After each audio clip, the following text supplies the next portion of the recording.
The annual celebration of the European Patient Rights Day allows civil society and patient organisations to join the Active Citizenship Network, the EU branch of ITA at the European Parliament, to highlight, encourage and remind politicians that people are at the heart of healthcare. Now into its 18th edition, this year's theme zeroed in on a very important part of ensuring patients' rights: the people who can empower the gift of healthcare.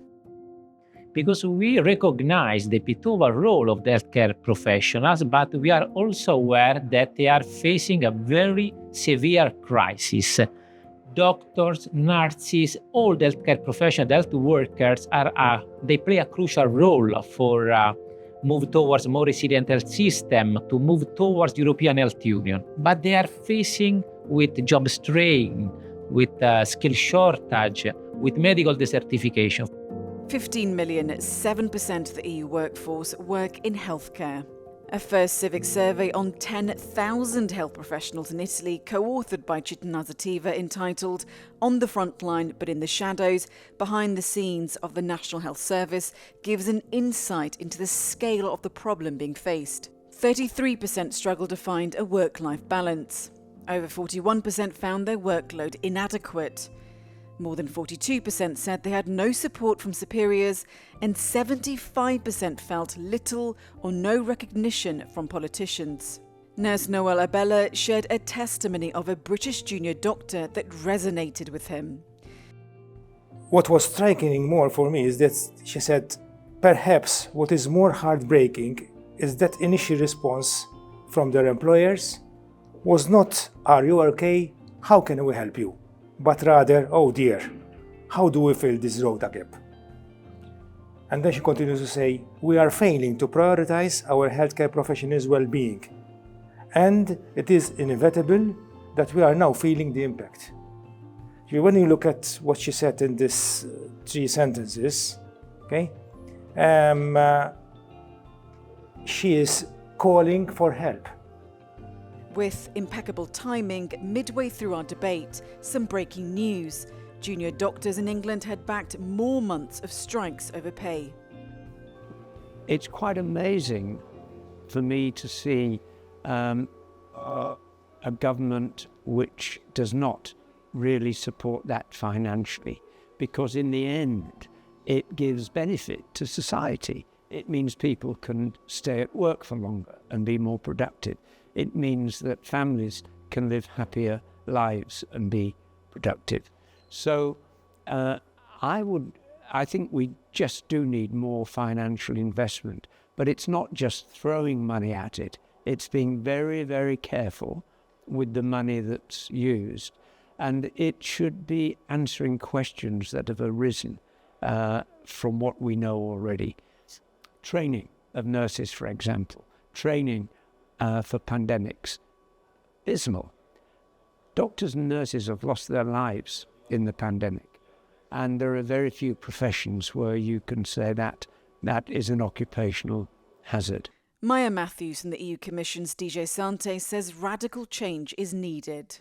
It comes with a lot of challenges to change, because for many, many years, health systems have not changed. The model of the health system has not changed. You start with the hospital, it's about acute attention, and then you have primary care.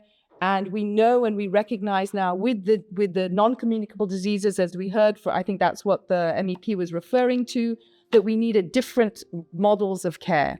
And I'm afraid with different models of care will also come different types of health workforce. And that is something that is very difficult to swallow for many people, because we keep on talking about the shortages, but from what I'm hearing, we are not really coming with very creative or radical solutions. And I think we're in a situation now where we need to think out of the box.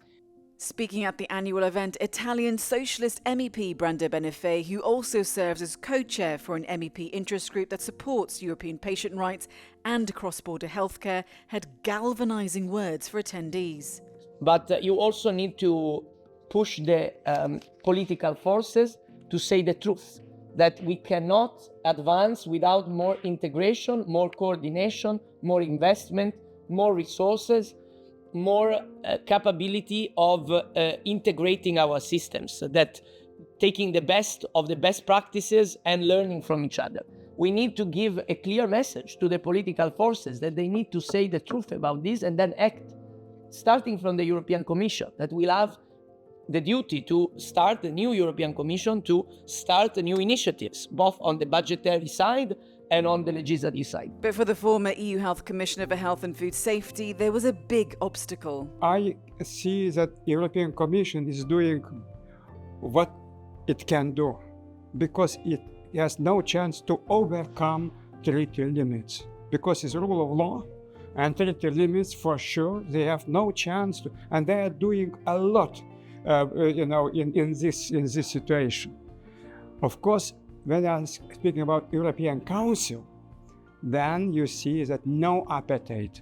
At governments level, intergovernmental composition of European Union now is in big troubles because governments are so fragmented. At the European Parliament, the underlying point made by all speakers was that neglecting the people that empower the gift of healthcare and not addressing the challenges they face, whether it's things such as their work conditions, their pay, or their mental health, could jeopardize healthcare for all.